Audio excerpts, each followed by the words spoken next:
Emma,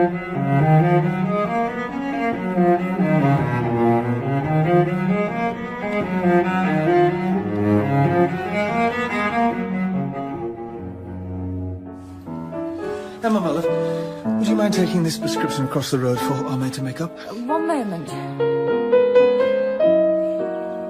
It's good to hear you playing again after such a long time.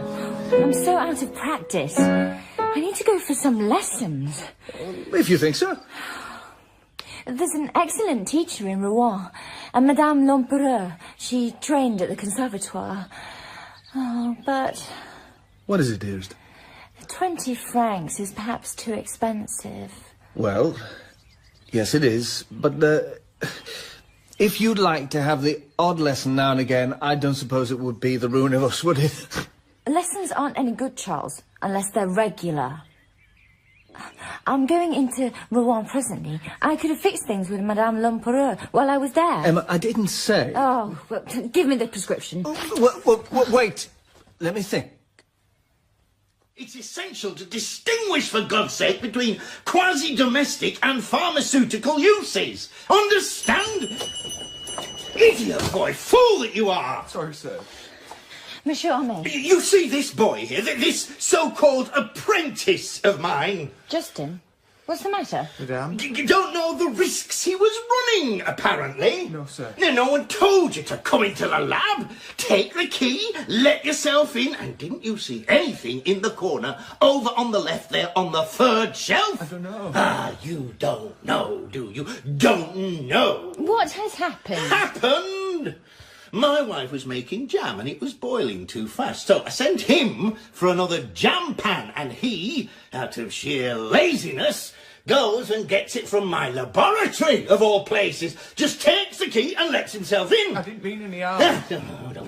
Did you see that blue bottle sealed with yellow wax full of white powder? Didn't you see I'd written danger on it? I don't know. And you didn't know what it was, boy? Sir. Yeah, didn't you? Arsenic. That's what, arsenic. Taking a pan that's standing beside that to make jam. Monsieur Homais, excuse me, I've got a coach to catch. Could I just leave this prescription? Oh, certainly, madame, certainly.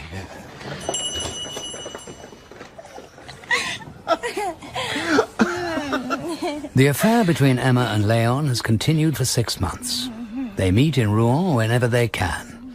Emma catches the Hirondelle and they take a room at the Hôtel de Boulogne for the day, where they spend their time with shutters latched, doors locked, and the floor strewn with flowers. Come on, stop teasing and tell me what he said.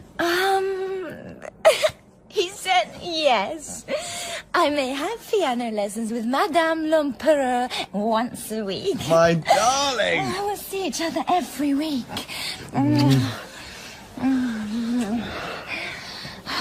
What day shall we make it? What's best for you? Thursday.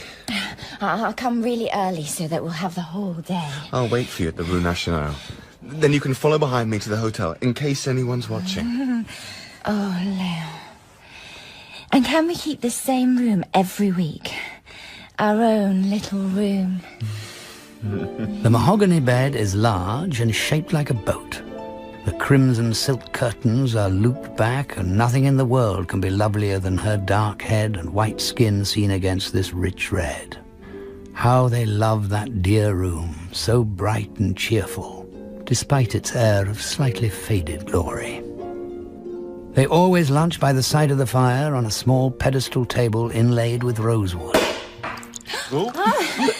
Salut. And they become so utterly lost in the possession of one another that they believe they are in their own private home, where they will love together until death.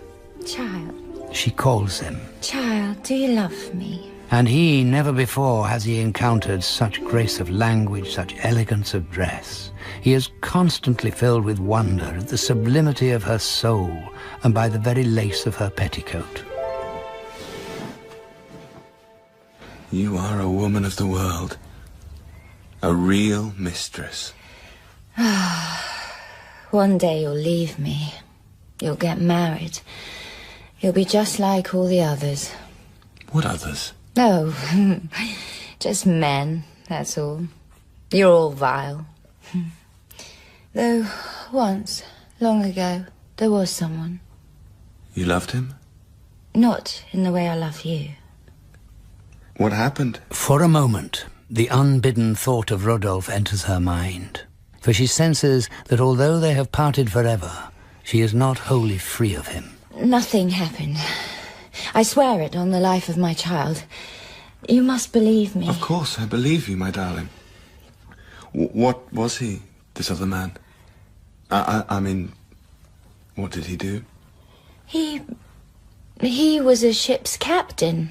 It was a white lie, and it made the clerk feel all the lowliness of his own position. He longed for epaulets, decorations, a title. Emma. Don't say a word, my darling. Just look at me. It's Madame Lempereur, isn't it, who's giving you your piano lessons? That's right. I've just met her at Madame Liége's. I mentioned you, and she doesn't know who you are. She must have forgotten my name. Perhaps there are several Madame Lempereurs in Rouen who teach piano. Possibly. But look, I've got her receipt. Now, where did I put it? Where? Oh, here, somewhere. Doesn't matter. No, I must find it. Never mind, my dear. The following Friday, when Charles was pulling on one of his boots, he felt a piece of paper. Received for 1/4 piano lessons, the sum of 65 francs. Signed F. Lempereur. How the devil did that get into my boot? It must have fallen out of that old box of bills on the edge of the shelf. From that moment on, her life was nothing but a tissue of lies with which she enveloped her love. Lying became, for her, a necessity, an obsession, and eventually a pleasure. Madame Bovary. Oh, good day, Monsieur Laurent. May I speak with you? My new dresses. Have you brought my... Alas, not. I thought you said they'd be here. I'll come straight to the point. I should like some money. Oh. Payment on account for goods delivered. I must have 2,000 francs immediately. Well, I haven't got anything to give you just The two now. promissory notes you signed for me have been renewed for an extremely long term. These are... Look, I am sorry. Furthermore, you owe me for a pair of curtains, 1 carpet, material to cover the armchairs, 2 negligés, pink slippers, perfume direct from Paris. And the account has never been settled for the trunk, the suitcases, and the travelling cloak, which you ordered 18 months ago. But I sent them back to you. A court order will be issued, and then it's the bailiffs. Look, Monsieur, you've got to help me out. Got to? Please. Now, you just listen to me. Up till now, I've been pretty good to you. Look here. 3rd August, 200 francs. 17th June, 150. 23rd of May, 46. Oh, please. As for those little installments of yours and the interest, there's no end to it unless... What? I tell you what I can do. Oh, this is going to bleed me white, you know. I'll give 4 notes for 250 francs apiece at my usual rate of interest, payable consecutively at monthly intervals. Oh, thank you, thank you. Madame posted off accounts of 2 or 3 of Charles's patients. Please do not mention this to my husband. You know how proud he is. Forgive me. Your obedient servant. Yet she needed more money. She began to sell her old clothes, gloves, hats, jewellery. One day she pawned 6 tiny silver gilt spoons that had been given to her as a wedding present from her father. She was desperate. And still some fundamental urge was impelling her to hurl herself ever more recklessly into the pleasures of the flesh. Oh, I want you. Oh, I want you. Steady on, my love. I'm starved of you. I don't know how I've lasted without you this week. Oh, do you love me? You do love me, don't you? Of course I love you. Show me. Show me how much. Stripping her clothes off with savage hands, tearing at the delicate laces of her corsets, throwing herself naked onto the bed. Take me. But for Léon, what had charmed him at first now rather frightens him. He rebels against the way that, with each passing week, his personality is becoming increasingly dominated by hers. In short, He feels that he is becoming her mistress rather than she his.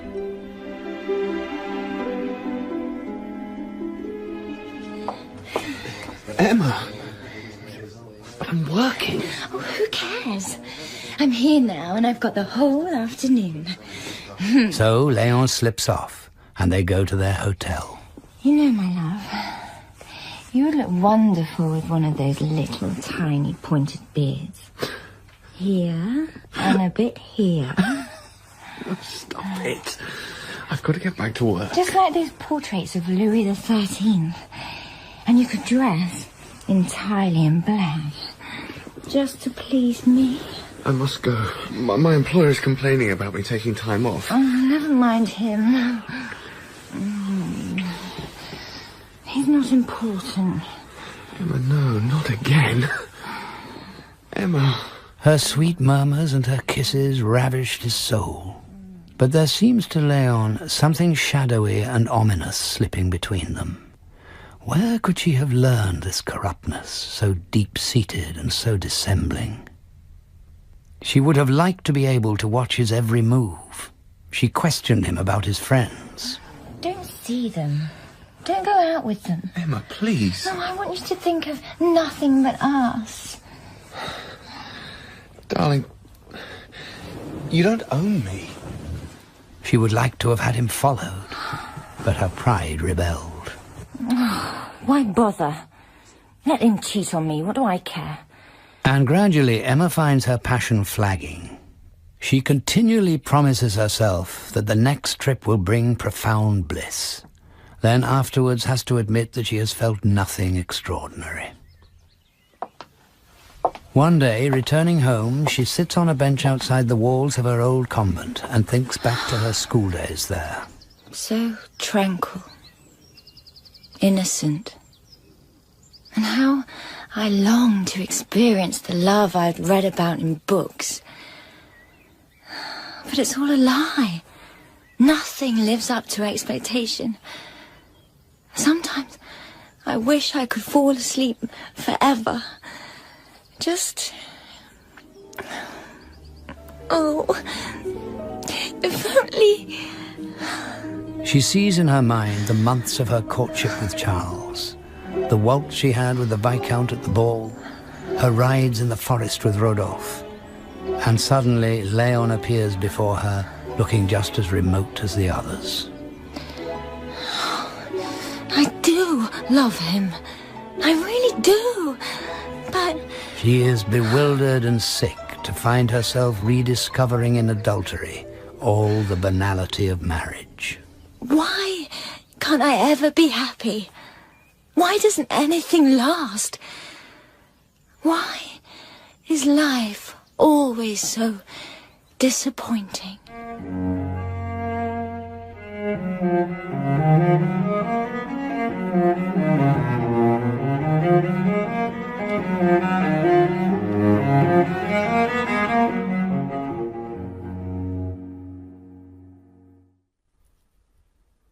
Well, it's the penultimate episode tomorrow at 2:15 when Emma's complicated life starts to unravel.